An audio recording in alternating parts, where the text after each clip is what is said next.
अस्सलाम वालेकुम दोस्तों, अगर आप ट्रेडिंग करते हैं तो ये वीडियो आपके लिए बहुत ही ज़्यादा फायदेमंद साबित होने वाली है। लेकिन वीडियो स्टार्ट करने से पहले मैं आपसे रिक्वेस्ट करूंगा कि अगर आप एक ट्रेडर नहीं हैं, आप ट्रेडिंग को नहीं जानते, तो प्लीज़ इस वीडियो को बंद कर दीजिए और इस वीडियो को ना देखिए और इस फील्ड से दूर रहिए, क्योंकि दोस्तों ये दुनिया की सबसे खतरनाक फील्ड है जिसमें 95% लोग अपना पैसा डबो देते हैं, अपना लॉस कर देते हैं। तो चलो दोस्तों चलते हैं वीडियो की तरफ। दोस्तों, हमें जब भी ट्रेडिंग करनी होती है तो हमें एक ब्रोकर की जरूरत पड़ती है। और अगर ब्रोकर की बात की जाए तो मार्केट में दो तरह के ब्रोकर मौजूद हैं। एक ब्रोकर वो हैं जो हमसे कमीशन चार्ज नहीं करते, सिर्फ स्प्रेड चार्ज करते हैं, और इन ब्रोकर्स में शामिल हैं Octa Forex, FXTM, FBS, Exness, कबाना वगैरह। और दूसरी तरफ वो ब्रोकर्स हैं जो स्प्रेड ना होने के बराबर चार्ज करते हैं, यानी 1 पिप या 1 पिप से भी कम, और साथ थोड़ी सी कमीशन चार्ज करते हैं। और इन ब्रोकर्स में शामिल हैं IC market, just forex, paper stone वगैरह। अब दोस्तों मैं आपको इधर एक अहम बात बताता जाऊं कि ये जो ब्रोकर्स होते हैं जो हमसे कमीशन चार्ज नहीं करते, सिर्फ स्प्रेड चार्ज करते हैं, उन्होंने अपने प्लेटफॉर्म पे लिखा होता है 0.03 पिप स्प्रेड। लेकिन दोस्तों ये ब्रोकर झूठ बोलते हैं। मैंने इनके स्प्रेड को 10 पिप तक भी जाते देखा है। लिखते ये है कि हम सिर्फ 0.3 पिप तक स्प्रेड चार्ज कर रहे हैं, यानी इन्होंने अपने प्लेटफॉर्म पे ये लिखा होता है कि हम सिर्फ 3 पिप तक स्प्रेड को चार्ज करते हैं। लेकिन मैंने देखा है कि इनका स्प्रेड 10 पिप तक जाता है, जबकि दूसरी तरफ वो ब्रोकर जो कमीशन चार्ज करते हैं उन्होंने अपने प्लेटफॉर्म पे लिखा होता है कि हम 0.0 पिप स्प्रेड चार्ज करते हैं, यानी 0 पिप। वो कहते हैं कि हम 0 पिप स्प्रेड चार्ज करते हैं, लेकिन दोस्तों वो भी झूठ बोलते हैं। मैंने उनका स्प्रेड भी 1 से 2 पिप तक जाते देखा है। अब दोस्तों सवाल ये पैदा होता है कि हमें कमीशन चार्ज करने वाले ब्रोकर का इंतखाब करना चाहिए या स्प्रेड चार्ज करने वाले ब्रोकर का इंतखाब करना चाहिए ट्रेडिंग के लिए। जब भी कोई इंसान मुझसे ये सवाल करता है तो मैं इसको कहता हूं कि आप हमेशा कमीशन चार्ज करने वाले ब्रोकर पर काम करें और स्प्रेड चार्ज करने वाले ब्रोकर पर हरगिज काम ना करें। तो लोग मुझे कहते हैं कि हम कमीशन चार्ज करने वाले ब्रोकर पर क्यों काम करें, वो हमसे कमीशन ले रहा है, जबकि इसके बरक्स स्प्रेड चार्ज करने वाला ब्रोकर हमसे 1 रुपया भी कमीशन नहीं ले रहा। तो मेरे प्यारे मासूम दोस्तों, मैं आपको बताता चलूं कि जो ब्रोकर भी कमीशन लेता है वो 0.01 की लोड पर मैक्सिमम 0.08 सेंट कमीशन लेता है, और 0.08 सेंट इज इक्वल टू होता है 1 पिप, यानी उनकी ब्रोकर की जो कमीशन होती है वो 1 पिप के बराबर होती है। अब आपने ये फैसला खुद करना है कि आपने 1 पिप कमीशन लेने वाले ब्रोकर को देना है या फिर स्प्रेड लेने वाले ब्रोकर को 4-5 पिप स्प्रेड की मद में देना है। दोस्तों आप लोग मासूम हैं, अनजान हैं, मुझे पता है आप लोगों को मेरी बात अभी भी समझ में नहीं आई, इसलिए मैं आपको एक लाइव ट्रेड करके दिखाता हूं जिससे साबित हो जाएगा कि कमीशन लेने वाला ब्रोकर स्प्रेड लेने वाले ब्रोकर की निस्बत 1000 गुना बेहतर होता है। तो चलो चलते हैं लैपटॉप पर। दोस्तों इस वक्त मैं लैपटॉप पर आ चुका हूं।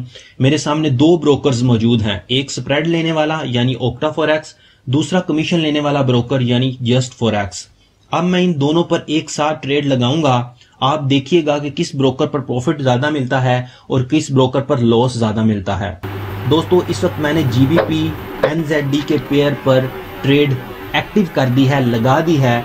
ट्रेड लगाते ही आपको फर्क वाज़िया तौर पर नजर आ रहा होगा कि स्प्रेड लेने वाला ब्रोकर यानी ओक्टा फॉरेक्स पर ट्रेड करंट मार्केट प्राइस से बहुत दूर जाके एक्टिव हुई है, जबकि कमीशन लेने वाले ब्रोकर जस्ट फॉरेक्स में ट्रेड मार्केट की करंट प्राइस के बहुत करीब एक्टिव हुई है।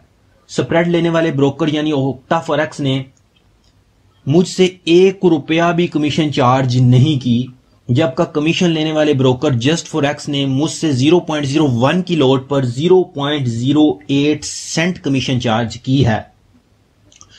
दोस्तों फर्क आप खुद देख सकते हैं कि कमीशन लेने वाला ब्रोकर मुझसे कमीशन चार्ज कर रहा है, लेकिन फिर भी मुझे इस वक्त स्प्रेड लेने वाले ब्रोकर की निस्बत कमीशन लेने वाले ब्रोकर में लॉस कम हो रहा है। इस वक्त मुझे कमीशन लेने वाले ब्रोकर में लॉस सिर्फ और सिर्फ 11 सेंट हो रहा है, जबकि स्प्रेड लेने वाले ब्रोकर यानी ओक्टा फॉरेक्स में मुझे इस टाइम लॉस 0.45 सेंट हो रहा है। दोस्तों ये ट्रेड बहुत छोटी है, यानी 0.01 की लॉट है।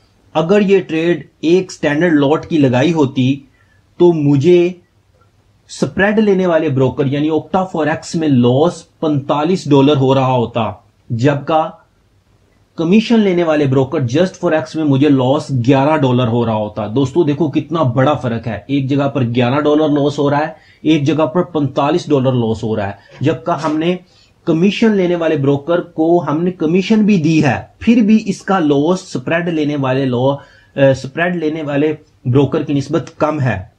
दोस्तों अब मार्केट हमारे हक में आ चुकी है और कमीशन लेने वाले ब्रोकर पर मुझे 18 सेंट प्रॉफिट हो रहा है, जबकि स्प्रेड लेने वाले ब्रोकर पर प्रॉफिट तो दूर की बात, मुझे इस वक्त 16 सेंट लॉस हो रहा है। दोस्तों ये ट्रेड लगा के मैंने आपको डिटेल से समझाया, मैंने बातें करके डिटेल से समझाया।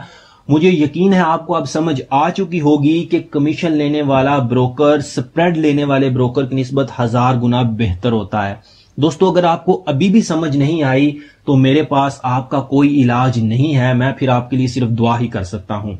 दोस्तों अब इस बात को तो मैंने क्लियर कर दिया कि कमीशन लेने वाला ब्रोकर स्प्रेड लेने वाले ब्रोकर की निस्बत फायदामंद है, हमारे लिए फायदामंद है, हमारे लिए अच्छा है।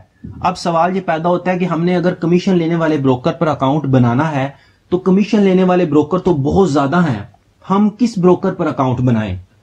तो दोस्तों मैं आपको बताता हूं कि आप 2 ब्रोकर कमीशन लेने वाले ऐसे हैं जो सबसे अच्छे हैं। मैंने आज तक तकरीबन बहुत ज्यादा ब्रोकर को यूज किया, ओक्टा फॉरेक्स को, FXTM को, इसके अलावा FBS को, एक्सनेस को, पेपरस्टोन को, वो इतने ज्यादा को यूज किया कि अगर मैं नाम लूं तो वीडियो बहुत लंबी हो जाएगी। मुख्तसर सी बात यह है कि मैंने IC मार्केट और जस्ट फॉरेक्स को सबसे अच्छा पाया, और IC मार्केट और जस्ट फॉरेक्स को अगर इन दोनों के अंदर मुझसे पूछा जाए कि बेहतर कौन है तो मैं बिला झिझक कहूंगा कि जस्ट फॉरेक्स IC मार्केट की निस्बत भी कई गुना बेहतर ब्रोकर है, क्योंकि जस्ट फॉरेक्स में 3 खूबियां ऐसी हैं जो IC मार्केट में नहीं है। पहली खूबी तो यह है कि इसकी लीवरेज 3000 है, जबकि IC मार्केट की लीवरेज सिर्फ 500 है।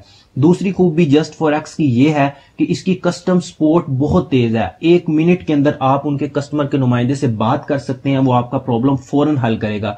जबकि IC मार्केट में अगर आपको कोई प्रॉब्लम पेश आती है तो इनके कस्टमर केयर के नुमाइंदे से बात करने के लिए 1 घंटा लग जाता है।